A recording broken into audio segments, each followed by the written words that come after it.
Hello, good morning बच्चों। कैसे हो?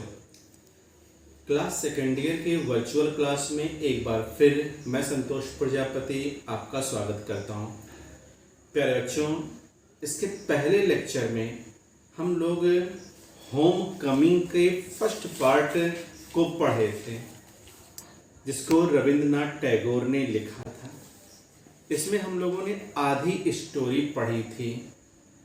आधी स्टोरी में हमने आपको ये बताया था कि पथिक चक्रवर्ती शरारती बच्चों का सरदार था और बहुत शरारत किया करता था। यहाँ तक कि अपने छोटे भाई माखन को भी बहुत तंग करता था, माँ को तंग करता था।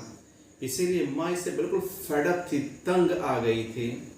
और जब उसके माँ के भाई यानी पथिक के मामा विशंभर घर पर आए तो माँ ने पथिक के विषय में पूरी तरीके से बताई और एक निगेटिव मानसिकता भी प्रकट की कि पथिक झगड़ालू है, मारपीट करने वाला है, हो ना हो किसी दिन ये अपने छोटे भाई माखन को भी नुकसान पहुंचाएगा, मारपीट करता है, झगड़ा बवाल करता है, पढ़ाई लिखाई कुछ नहीं करता है। इससे माँ फेडअप थी। तो मामा विशंभर ने अपनी बहन का बोझ हल्का करने के लिए उससे आग्रह किया कि मुझे पथिक को अपने साथ कलकत्ता ले जाने दो, वहां मैं अपने बेटों के साथ उसकी शिक्षा दीक्षा प्रदान करूंगा।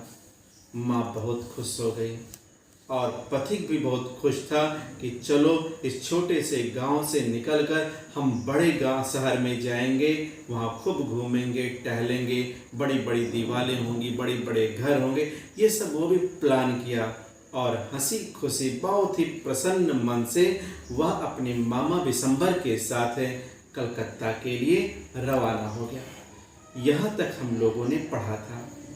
आओ अब हम लोग किताब में उसी का आगे सेकंड पार्ट देखते हैं, व्हेन दे रीच्ड कलकत्ता। आप भी पैरा खोलिए किताब में और देखिए व्हेन दे रीच्ड कलकत्ता से पढ़ना है और इस लेसन को हम लोग ख़त्म किया जाए। इसके थर्ड लेक्चर में हम लोग इसके क्वेश्चन आंसर पर एक्सप्लेनेशन पर चर्चा करेंगे और आपके सेकेंड ईयर का लिटरेचर का पूरा कोर्स अगले वीडियो में ख़त्म हो जाएगा। शेष बचा ग्रामर का, तो हम लोग ग्रामर को कंटिन्यू करते रहेंगे। ठीक है बच्चों? तो आओ देखो when they reached Calcutta. When they reached Calcutta, जब वे कलकत्ता पहुँचे। यहाँ वे किसको रिफ़र किया जा रहा है? यहाँ वे विशंभर यानी मामा विशंभर और भांजे पथिक चक्रवर्ती के लिए यूज़ किया गया है। जब वे कलकत्ता पहुँचे तो Pathik made the acquaintance of his aunt for the first time. तो पथिक को पहली बार अपने मामी से परिचित कराया गया। यहाँ पर देख लो, आंट, आंट माने चाची भी, मौसी भी, मामी भी। She was by no means pleased with his this unnecessary addition to her family. वह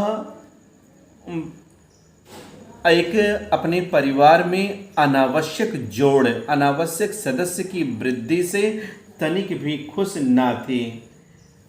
she found her own 3 boys quite enough to manage without taking anyone else. उसके पास पहले से ही 3 पुत्र थे और किसी के आने की उसे आवश्यकता ना थी।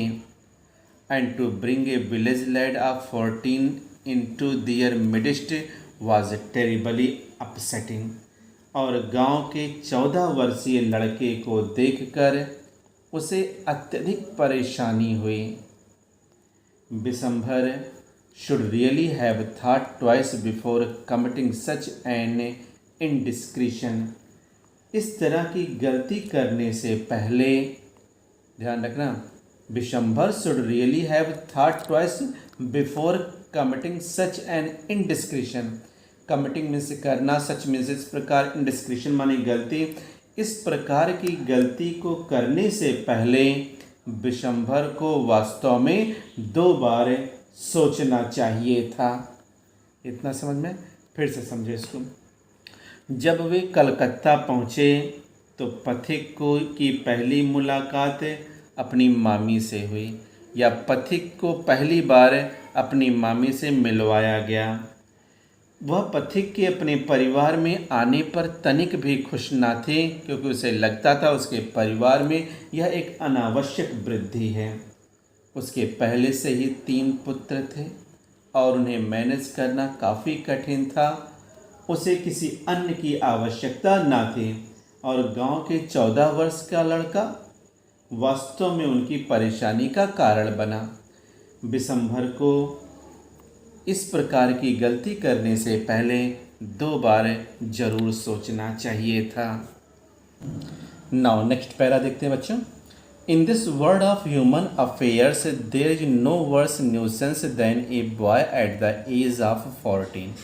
पहले एक बार छोटा छोटा पैरा देख लेते हैं, फिर हम लोग उसको लाइन टू लाइन ट्रांसलेट करते हैं। He is neither ornamental nor useful. It is impossible to shower affection on him as on a little boy, and he is always getting in the way.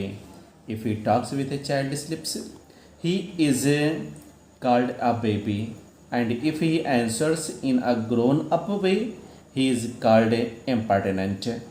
In fact, any talk at all from him is resented. Then he is at the unattractive growing age. He grows out of his cloth with indecent haste. His voice grows hoarse and breaks and quivers. His face grows suddenly angular and unsightly.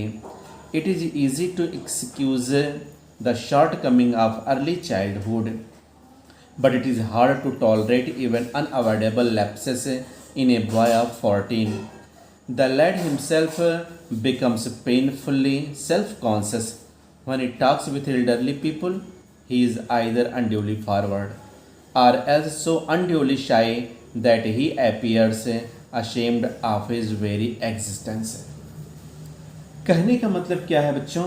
Line to line आप लोग देखो इसमें कि ये क्या कहना चाह रहा है कि इस दुनिया में या इस संसार में ह्यूमन अफेयर्स मानवीय जाति के मामले में 14 वर्ष के आयु एज ऑफ 14 14 वर्ष के लड़के की आयु के मुकाबले कोई भी भयंकर चीज़ नहीं होती है, क्योंकि वह ना तो सुंदरता में प्रयोग होता है और ना ही किसी काम में आता है, यानी कोई उपयोग का वस्तु नहीं रहता है।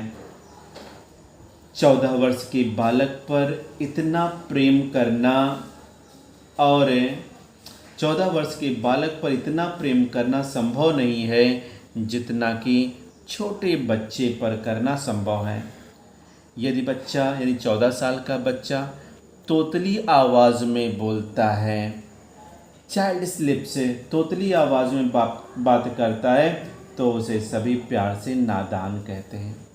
और इसके विपरीत यदि वह बड़े लोगों की तरह समझदारी की बात करता है, जैसे ग्रोन अप्स लोग करते हैं, और वह समझदारी की बात करता है, तो लोग उसे इम्पर्टिनेंट ढीठ कहने लगेंगे। इनफैक्ट वास्तव में उसकी हर बात नाराज़ करने वाली होती है। रिसेंटेंट माने क्रोधित करना, नाराज़ करना। साथ ही इस उम्र की अवस्था में बढ़ते हुए शरीर के साथ अनाकर्षक हो जाता है, जरा सा भी आकर्षक नहीं, अनअट्रैक्टिव हो जाता है। ही grows out of his clothes, वह अपने कपड़ों से भी बड़ा हो जाता है। विथ इनडिसेंट हेस्ट, और शर्माने का कारण बनता है। उसकी आवाज़ में परिवर्तन आने लगता है, वह पहले के मुकाबले ज़्यादा मोटा होने लगता है। उसका चेहरा, उसकी जो फेस है वह खुरदुरी हो जाती है, मुख पर कुरूपता आ जाती है। बचपन की कमियों को तो अनदेखा किया जा सकता है, परंतु 14 वर्ष के लड़के की कमियों को जो बिल्कुल निश्चित होती हैं उसे सहन नहीं किया जा सकता, उसे बर्दाश्त नहीं किया जा सकता। लड़का स्वयं ही, the lad himself becomes painfully self conscious, लड़का स्वयं ही दुख भरा हो जाता है। बड़े लोगों से बातचीत करते समय वह ज़्यादा उतावला हो जाता है या फिर शर्मिंदा हो जाता है और उसे ऐसा लगता है कि उसका जो अस्तित्व है वो बेईमानी है, बेकार है। यट फिर भी it is at this very age, यह उम्र एक ऐसी उम्र होती है when in his heart of hearts a young lad most curve for recognition and love। फिर भी यह एक ऐसी उम्र होती है जहाँ पर युवा लड़का लोगों की नज़र में आने को उत्सुक रहता है। and he becomes the devoted slave of anyone who shows him consideration, और जो भी उसकी तारीफ़ें करता है, उसकी समझ को प्रोत्साहित करता है, वह उसी का गुलाम बन जाता है। स्लेव में से गुलाम है। But none dare openly love him for that, किंतु कोई भी स्पष्ट रूप से उसे प्रेम नहीं कर पाता। That would regarded as undue indulgence and therefore bad for the boy. उसका रीज़न है, कोई भी व्यक्ति स्पष्ट रूप से उसे प्रेम नहीं कर पाता, उसे अवांछनीय दया के रूप में देखा जाता है। इसीलिए with scolding and chiding he becomes very much like a stray dog that has lost his master. इसीलिए डांटने का, डपटने का कोई उपयोग नहीं रह जाता। ऐसा लड़का उस आवारे कुत्ते के रूप में देखा जाता है। That has lost his master, जिसने अपने स्वामी को खो दिया है। For a boy of 14 his own home is the only paradise. 14 साल के लड़के के लिए उसका घर ही अकलौता स्वर्ग होता है। यानी कह सकते हैं कि 14 वर्ष की अवस्था के लड़के के लिए उसी का घर केवल सुख देने वाला होता है। To live in a stranger house, किसी अजनबी के घर में रहना। विथ स्ट्रेंज पीपल, किसी अजनबी के साथ, यानी अजनबी घर में अनजान लोगों के साथ रहना। Is little sort of torture, वास्तव में यातना, एक प्रकार की यातना का कारण होता है। while the height of bliss is to receive the kind looks of women and never to be slighted by them। किंतु इसका अच्छा पहलू यह है कि वहाँ की महिलाएं अच्छी तरह स्वागत करने वाली नज़र रखें और इसमें कभी भी कोई कमी ना करें। इट वॉज एंग्विश, एंग्विश माने दुखदाई, चिंता का कारण। It was anguish to Pathik to be the unwelcome guest in his aunt's house. Pathik के लिए यह एक दुखदाई मामला था कि उसकी मामी जो थे ने उसको अपने घर में कोई स्वागत नहीं किया। अनवेलकम, क्योंकि वह स्वागत योग्य अतिथि था ही नहीं, इसीलिए उसकी मामी ने उसका कोई स्वागत नहीं किया। Despised by the elderly women, बुजुर्ग औरतों ने भी उसकी अवहेलना की। डिस्पाइस्ड करना माने अवहेलना करना। एंड स्लाइटेड, हल्का सा, सब लोगों ने एक प्रकार से उसे उपेक्षित किया। ऑन एवरी ओकेजन, प्रत्येक अवसर पर, हर अवसर पर। If she ever asked him to do anything for her, यदि कभी कभी वो पथिक के लिए, स्वयं के लिए कुछ करवाती थी, तो he would be so overjoyed, तो वह बहुत खुश हो जाता था। That he would overdo it, और वह ज़्यादा से ज़्यादा काम करता था। And then she would tell him not to be stupid but to get on with his lesson, तब वे उसे टोक दिया करती थी, कहा करती थी कि ज़्यादा मूर्ख मत बनो, but to get on with his lesson, सिर्फ अपना पाठ याद करो। The cramped atmosphere of neglect in his aunt's house oppressed Pathik so much that he felt that he could hardly breathe. मामी के घर में उलझन भरा माहौल है। क्रैम्प्ड एटमॉस्फियर, उलझन, घुटन भरा माहौल पथिक के लिए इतना उपेक्षित हुआ कि उसे महसूस हुआ कि उसे अब सांस लेने में भी परेशानी हो रही है या उससे सांस नहीं लिया जा रहा है। He wanted to go out into the open country. वह बाहर खुले क्षेत्र में, खुले इलाके में जाना चाहता था and fill his lungs and breathe freely. और फेफड़ों में हवा भर करके खुली सांस लेना चाहता था। But लेकिन there was no open country to go to, लेकिन वहाँ पर जाने के लिए कोई खुला स्थान न था।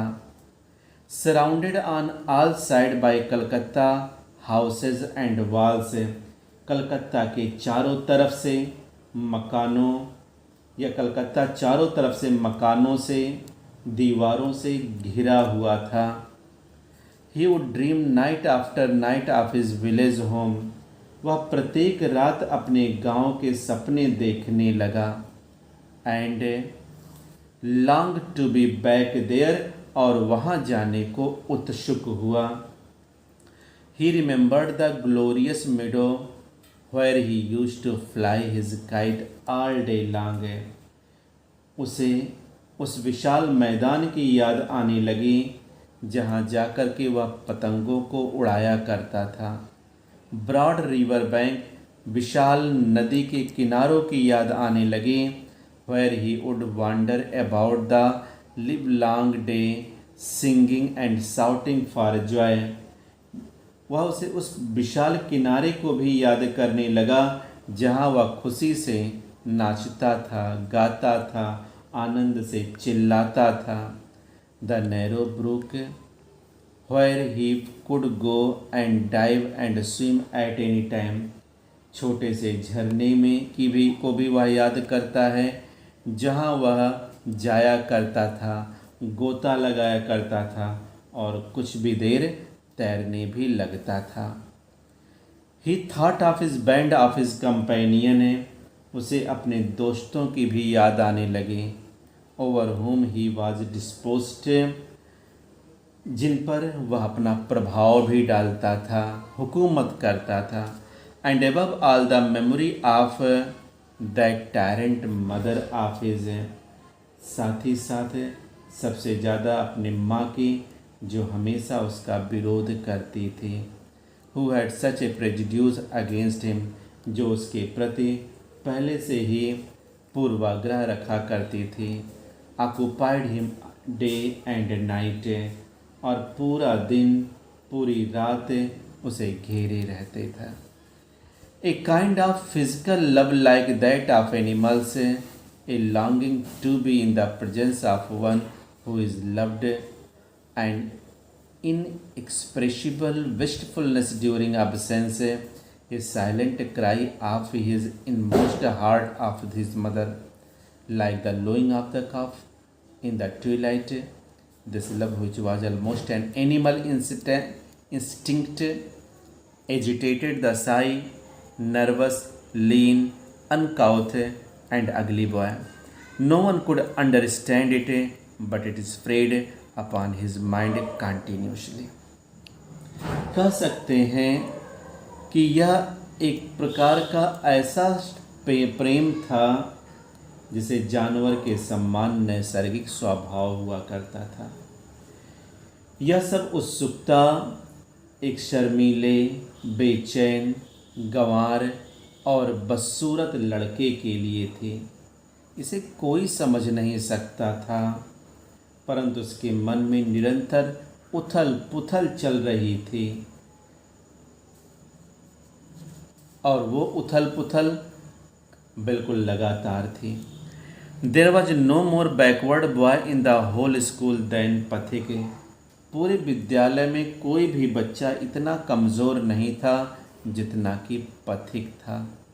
ही gapped and remained silent when the teacher asked him a question, and liked an overladen ass patiently, suffered all the blows that came down on his back.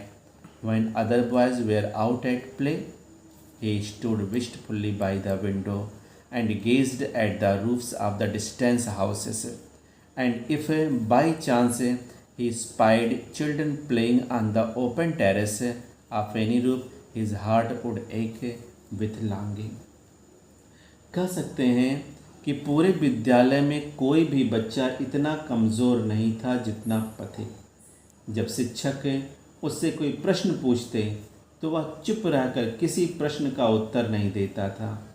जिस प्रकार एक गधा अपनी पीठ पर भारी बोझ को सहन करता है, वैसे ही वह अपनी पीठ पर होने वाले एक एक प्रहार को, जो भी ब्लोज आते थे, एक एक प्रहार को सहन करता था।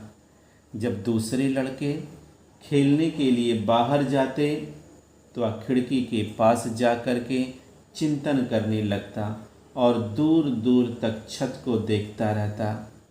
और जब वह छत पर बच्चों को खेलते देखता तो उसका मन भी बहुत उत्सुक हो जाता, चाह से भर जाता, काश मैं भी ऐसे ही स्वतंत्र वातावरण में रहता, खेलता। One day he summoned up all his courage and asked his uncle. एक दिन उसने अपना पूरा साहस इकट्ठा किया, यानी पूरी ताकत लगाया, पूरा मन बनाया और अपने मामा से कहा, मामा when can I go home? मैं कब घर जा सकता हूँ या मैं कब घर जा पाऊँगा। His uncle answered. मामा ने जवाब दिया, wait till the holiday comes. मैं छुट्टियों के आने का इंतज़ार करो या छुट्टियों के होने तक इंतज़ार करो। But the holiday would not come till November and there was a long time still to wait. परंतु छुट्टियां तो नवंबर से पहले होने वाली नहीं थी और अब इंतज़ार करने के लिए बड़ा लंबा समय शेष था। One day Pathik lost his lesson book. एक दिन पथिक ने अपनी किताब खो दी। Even with the help of books he had found it very difficult indeed to prepare his lesson. यद्यपि जब किताब उसके पास होती तब भी वह उसे अपने पाठ याद करने में काफ़ी दिक्कत होती थी। नाउ इट वॉज इम्पॉसिबल, परंतु अब असंभव था। यानी जब किताबें थी तब वह अपने पाठ को याद नहीं कर पाता था और अब तो जब किताबें ही नहीं हैं तो पाठ को याद करना पूरी तरह से असंभव हो जाता। Day after day the teacher would cane him unmercifully. दिन प्रतिदिन यानी हर दिन अध्यापक बुरी तरीके से उसकी पिटाई करता, निर्दयतापूर्वक उसकी पिटाई करता। His condition became so abjectly miserable that even his cousin were ashamed to own him. उसकी दशा इतनी दयनीय थी कि उसके मामा के लड़के, उसके जो कज़िन थे, उसके साथ संबंध बनाए रखने में बड़ा ही शर्म महसूस करते थे। They began to jeer and insult him more than the other boys. वे उसका मजाक उड़ाने लगे और अन्य बच्चों से ज़्यादा उसका अपमान करने लगे। He went to his aunt at last and told her that he had lost his book. और एक दिन या अंत में वह अपने मामी के पास गया और कहा कि उसने अपनी किताब खो दी है। His aunt pushed her lips in contempt.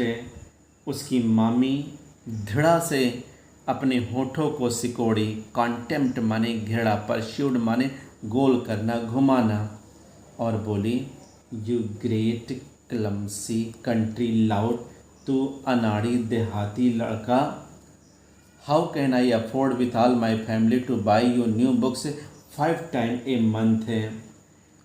मैं तुम्हारे लिए यानी अपने इतने बड़े परिवार में 5 बार तुम्हारे लिए किताब को कैसे अफोर्ड करूं, यानी अपने विशाल परिवार के साथ मैं तेरा कैसे पालन पोषण करूं और तुम्हें एक ही माह में 5 बार नई किताबें खरीदनी होती हैं।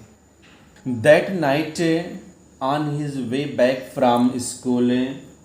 उसी रात्र, बेटा देखो यहाँ नाइट नहीं होगा, इवनिंग होगा, क्योंकि जब स्कूल से लौटते हैं तो शाम होती है, रात तो होती नहीं है। उसी शाम स्कूल से लौटते समय पथिक had a bad headache with A fit of shivering. He felt he was going to have an attack of malaria fever. His one great fear was that he would be nuisance to his aunt. यानी उसी शाम school से लौटते समय पथिक का sir अत्यधिक तेजी से दर्द करने लगा और उसे चक्कर आने लगा, कपकपी होने लगी. शिवरिंग माने कांपना. और उसे लगा कि उसे मलेरिया बुखार हो गया है. वह डरने लगा कि मामी के लिए अब वह एक और बोझ बन जाएगा, अब एक और परेशानी का कारण बन जाएगा. The next morning Pathik was nowhere to be seen. अगली सुबह पथिक कहीं दिखाई नहीं दिया. पथिक का कुछ पता नहीं चला. All searches in the neighbourhood proved futile. पड़ोस में या आसपास में पूरी खोज निरर्थक रही. यानी आसपास में देखा गया, आस पड़ोस में देखा गया, परंतु सारे प्रयास व्यर्थ रहे. यानी कहीं पर भी पथिक ना मिला. The rain had been pouring in torrent all night. पूरी रात्रि तेज़ बारिश होती रही. यानी पूरी रात मूसलाधार घनघोर वर्षा होती रही. And those who went out in search of the boy, और वे जो बच्चे की तलाश में बाहर गए थे, got drench through to be skin. वे पूरी तरीके से भीग चुके थे. Drench through to the skin phrase है, मतलब सर से पांव तक गीला हो जाना, भीग जाना. एट लास्ट अंत में Bishambhar asked help from the police. अंत में बिशंभर ने पुलिस से सहायता मांगी या पुलिस से सहायता ली. At the end of the day, यानी दिन डूबने पर, a police van stopped at the door before the house. घर के दरवाजे पर पुलिस की एक वैन रुकी. It was still raining. अभी भी बारिश हो रही थी. And streets were all flooded. और पूरी सड़कें, पूरी गलियां पानी में डूबी हुई थी. बाढ़ जैसा मंजर था. To constable brought out Pathik in their arms and placed him before Bishambhar. दो सिपाही पथिक को हाथों से पकड़कर बिशंभर के सामने आए. और यह कह सकते हैं दो कांस्टेबल पथिक को उसके बाहों से पकड़ करके लाए और बिशंभर के सम्मुख उपस्थित किए. He was wet through from head to foot. वह सर से पांव तक भीगा हुआ था. Muddy all over. पूरा कीचड़ से सना हुआ था. His face and eyes flushed red. उसकी आंखें और उसका चेहरा विथ फीवर, बुखार से पूरी तरह से लाल था. एंड हिज लिम्स आल ट्रिम्बलिंग. और उसके अंग, यहाँ देखो यस लगा लिम्स, उसके पूरे अंग कांप रहे थे. Bishambhar carried him in his arms and took him into the inner apartment. Bishambhar ने उसे अपने बाहों में लिया और कमरे के अंदर लेकर के गया. व्हेन हिज वाइफ सा हिम, जब उसकी पत्नी ने देखा तो सी एक्सक्लेम्ड, तो वह जोर से चिल्लाई, बोली, what A heap of trouble this boy has given us. इस बालक ने तो हमें परेशानियों में डाल दिया है. Hadn't you better sent him home. इसको इसके घर पर ही क्यों नहीं छोड़ाते, या इसे इसके घर क्यों नहीं भेज देते. Pathik heard her words and sobbed out loud. Pathik ने जब यह शब्द सुने तो वह ज़ोर ज़ोर से सिसकने लगा और बोला, मामा, I was just going home but they dragged me back again. मैं तो घर ही जा रहा था, परंतु ये लोग मुझे वापस ले आए, घसीट कर ले आए. ड्रैग्ड माने घसीट करके लाना. The fever rose very high.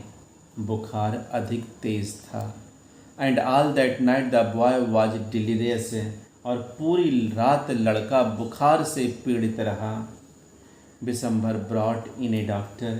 Bishambhar एक डॉक्टर को लेकर आए. पथिक opened his eyes flushed with fever and looked up the ceiling and said vacantly. पथिक ने अपनी तमतमाई हुई लाल आंखें खोली, जो बुखार से पीड़ित थी, और वह छत की ओर देखा और अनमने मन से, वैकेंटली माने अनमने मन से बोला, मामा, have the holidays come yet? क्या छुट्टियां हो गई हैं? May I go home? क्या मैं घर जा सकता हूँ? Vishambhar wiped the tears from his own eyes.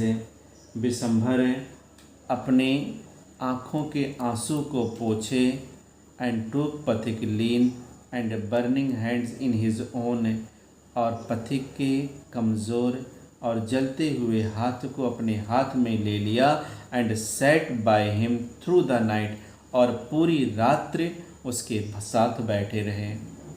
The boy begin again to mutter. लड़का पुनः बुदबुदाया, फुसफुसाया। मटर माने बुदबुदाना, फुसफुसाना। At last his voice become excited, और अंत में उसकी आवाज़ यानी पथिक की आवाज़ उत्तेजित हो गई। वह चिल्लाया, माँ, डोंट मी लाइक दैट। माँ, मुझे इस तरीके से मत पीटे। माँ, मुझे इस तरीके से मत पीटे, या मुझे माँ मत पीटो। I am telling the truth, मैं तुम्हें सब सच बता देता हूँ। द नेक्स्ट डे, अगले दिन, पथिक became conscious for a short time. पथिक को थोड़े समय के लिए, कुछ समय के लिए होश आया, चेतना आई। He turned his eyes about the room. वह कमरे के चारों ओर देखा, एज मानो कि एक्सपेक्टिंग समवन टू कम, मानो कि वह किसी के आने की उम्मीद कर रहा हो, मानो कि वह किसी का इंतज़ार कर रहा हो। एट लास्ट, आखिरकार, अंत में, with an air of disappointment, अंत में वह निराश होकर, his head sank back on the pillow, उसने अपना सिर तकिए में धंसा लिया। He turned his face to the wall with a deep sigh, और गहरी आह भर करके उसने अपने चेहरे को दीवार की तरफ कर लिया। Vishambhar new his thought and bending down his head. लड़के के दिमाग में क्या चल रहा है, विशंभर को पता था। इसीलिए उसने अपने सर को नीचे झुकाते हुए विस्पर धीरे धीरे फुसफुसाए, धीरे धीरे बोले, पथिक, I have sent for your mother. मैंने तुम्हारी माता को खबर पहुंचा दी है। The day went by. पूरा दिन गुजर गया। The doctor said in a troubled voice that the boy's condition was very critical. Doctor ने दुखी होकर के कहा कि लड़के की कंडीशन, हालत बहुत ख़राब है, बहुत नाजुक है। पथिक began to cry out by the mark। पथिक बड़बड़ा रहा था, by the mark, ठीक निशान तक। 3 fathom, 3 fathom, by the mark, ठीक निशान तक। 4 फैदम, बाई द मार्क, ठीक निशान तक। He had heard the sailor on the river steamer calling out the mark on the plumb line. Now he was himself plumbing and unfathomable sea. कह रहा कि इस तरह की आवाज़ें उसने नाविक से सुनी थी, जो नदी की पताका के पास खड़ा रहता है और निशान लगवाता रहता है। अब पथिक स्वयं अथाह समुद्र को माप रहा था। Later in the day, Pathik mother burst into the room like a whirlwind and began to toss from side to side and moan and cry in a loud voice. Bisamba tried to calm her agitation, but she flung herself on the bed and cried, Pathik, my darling, my darling.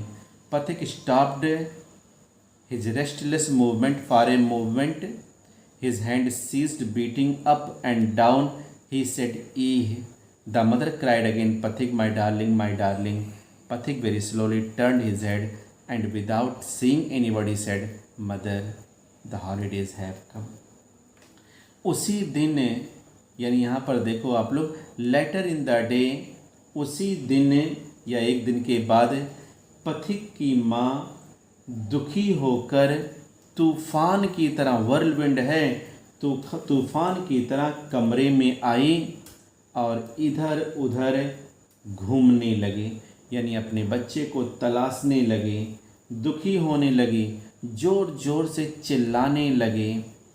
Bishambar tried to काम हर agitation, Bishambar उसकी उत्तेजना को शांत करने लगा, परंतु वह चारपाई पर लेट गई और जोर जोर से रोने लगे। पथिक मेरे प्यारे बेटे, पथिक मेरे प्यारे बेटे।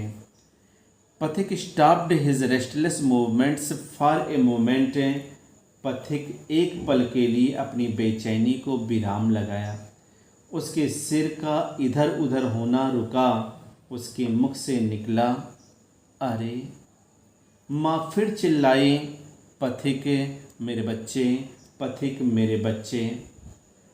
पथिक very slowly turned his head, पथिक बहुत धीरे से अपने सर को घुमाया एंड विदाउट सीइंग एनीबॉडी, और बिना किसी को देखे बोला, माँ द हॉलीडेज हैव कम, छुट्टियों के दिन आ गए हैं।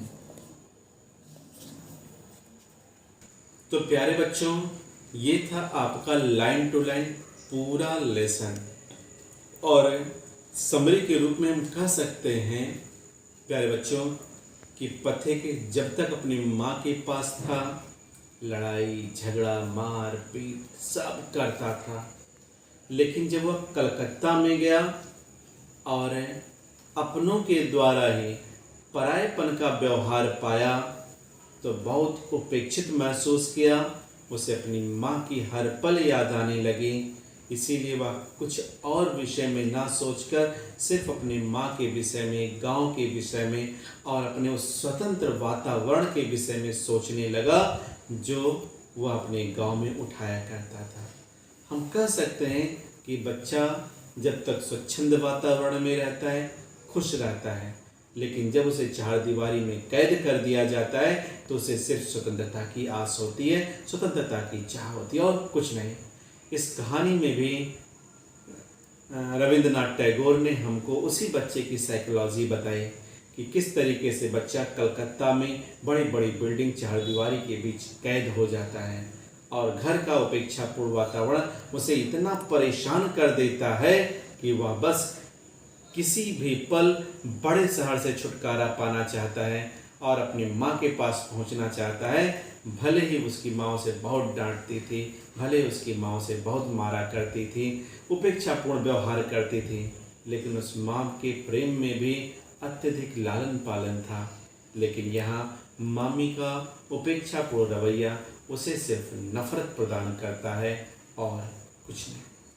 तो ये था प्यारे बच्चों इसका पूरा होम कमिंग का चैप्टर। अगले लेक्चर में हम इसके एक्सप्लेनेशन पर चर्चा करेंगे, इसके 60 क्वेश्चन पर चर्चा करेंगे। तब तक आप इस वीडियो को कई बार देखें और इस चैनल को सब्सक्राइब भी करो ताकि आप लोगों को तुरंत नोटिफिकेशन मिलता रहे। Okay all the students, see you.